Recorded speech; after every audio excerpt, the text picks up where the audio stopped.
especial o professor Marcelo Andrade, que eu sempre falo dele aqui no curso, vocês sabem que falo nas lives, indico o canal dele, e até hoje nunca ninguém voltou para reclamar, só para elogiar, viu?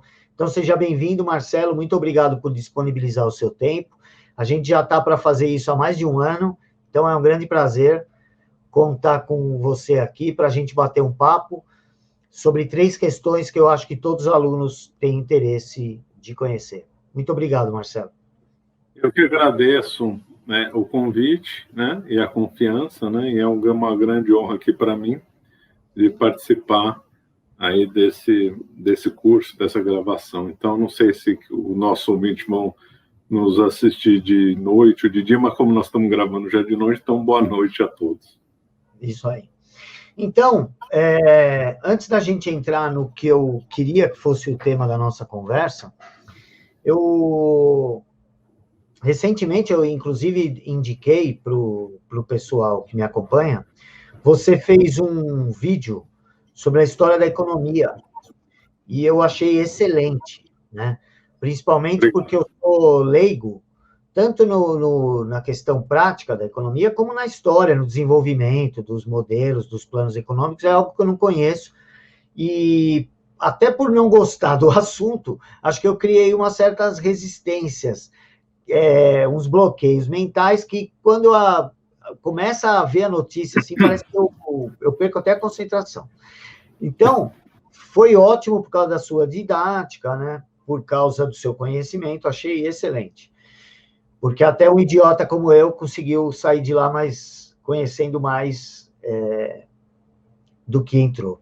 Então, eu gostaria de fazer uma pergunta para você, porque é um tema que aqui no curso a gente abordou em algumas aulas, e ainda resta essa dúvida, né? Ou melhor, essa incerteza sobre a necessidade de um Banco Central e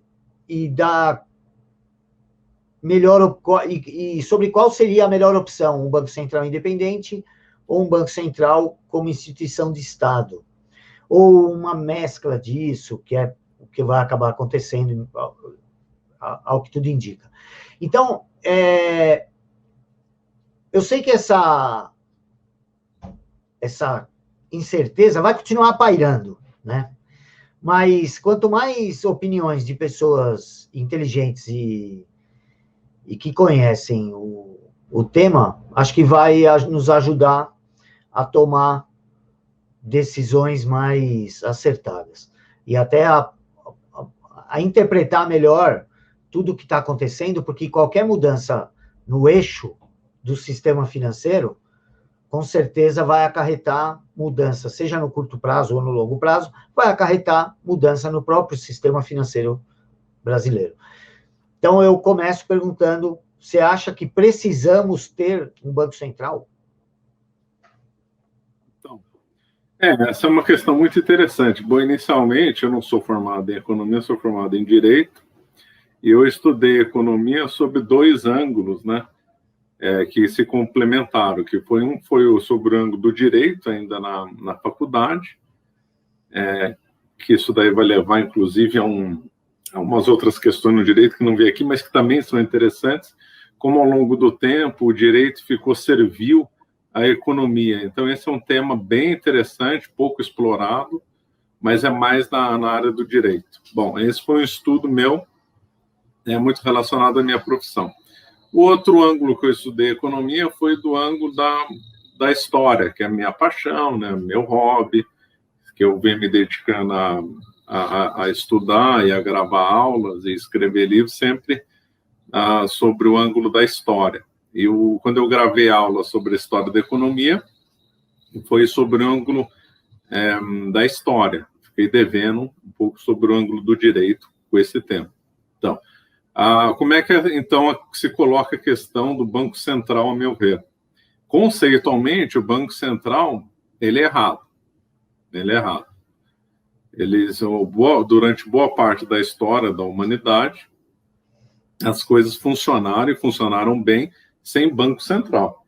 Então, na Idade Média, boa parte da Idade Moderna, nós tivemos um sistema financeiro que não tinha nenhuma centralização na mão dos governos, e funcionou muito bem. Funcionou bem. Porque a mentalidade que reinava na Idade Média e na Idade Moderna era que o sistema financeiro servia a economia, servia o comércio, servia a indústria, servia os empreendimentos, qualquer coisa.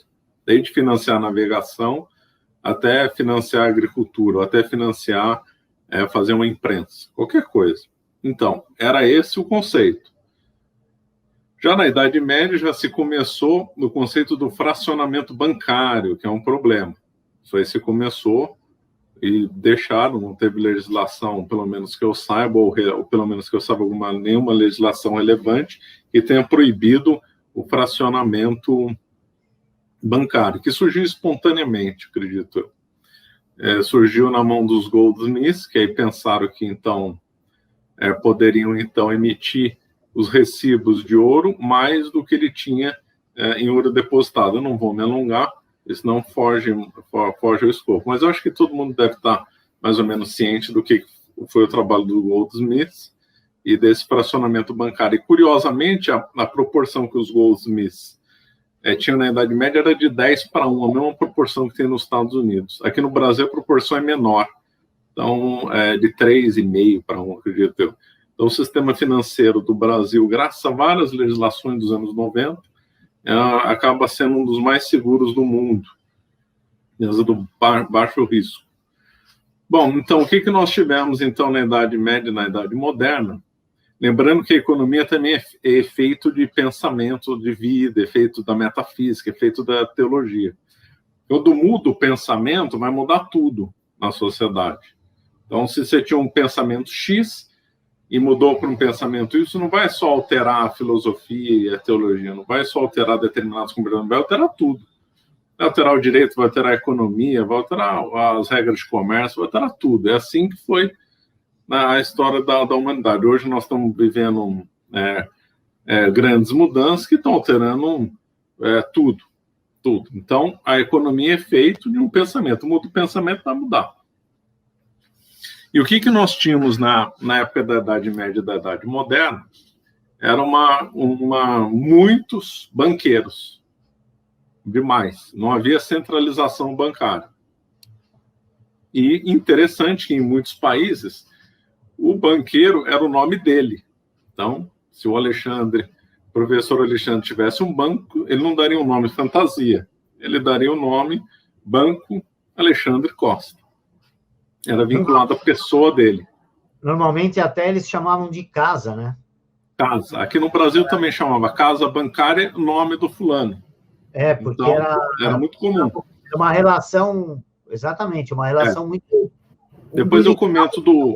pessoa, né? O banco era o banqueiro, né? O banco era o banqueiro. Depois eu comento no Brasil como ficou essa concentração, se dá tempo, né? Porque aqui no Brasil, cada casa bancária era um banco. Você não era fácil abrir uma rede de bancos. Se um banco quisesse abrir uma filial, ele tinha que comprar outra casa bancária. Então, fracionava bastante o sistema financeiro. Estados Unidos, igual. Estados Unidos, até o Roosevelt, era proibido ter banco nacional, para você ter uma ideia, para fragmentar bastante e disseminar bastante as casas bancárias individuais ou regionais ou locais. Bom, mas voltando à Idade Média e à Idade Moderna. Então, havia um tipo de mentalidade que premiava a relação pessoal e não a relação homem-coisa. A relação homem-coisa ficou estabelecida a partir da Revolução Industrial, que é o processo chamado de coisificação, num sentido diferente do que o Marx fala, claro. A coisificação significa que o homem vai passar a ter no comércio uma relação com a coisa, e não com a pessoa, que é o que nós estamos vivendo hoje. A gente compra porque marcas. A pessoa vai comprar uma roupa, ela está comprando uma marca, ela não está comprando mais um trabalho do alfaiate que ela conhecia. Eu, durante um tempo, gostava de ter calços cortados por alfaiates. aliás, por um alfaiate que era amigo meu, ficou amigo meu, quer dizer. Então eu gostava, conversava com ele, tomava café com ele, eu tinha uma relação pessoal, e aí a gente transacionava a mercadoria, que seria uma calça que era só feita para mim, não ia servir em outro. Ou servisse em outro ficaria ridículo. Claro, porque cada calça é para um corpo só. Agora, hoje em dia, nós temos uma relação com uma marca, com uma coisa. As relações pessoais ficaram diluídas. Então, a mentalidade mudou demais nisso. Então, a ambiência do banco, não ter banco central, se relaciona com isso. Relações pessoais.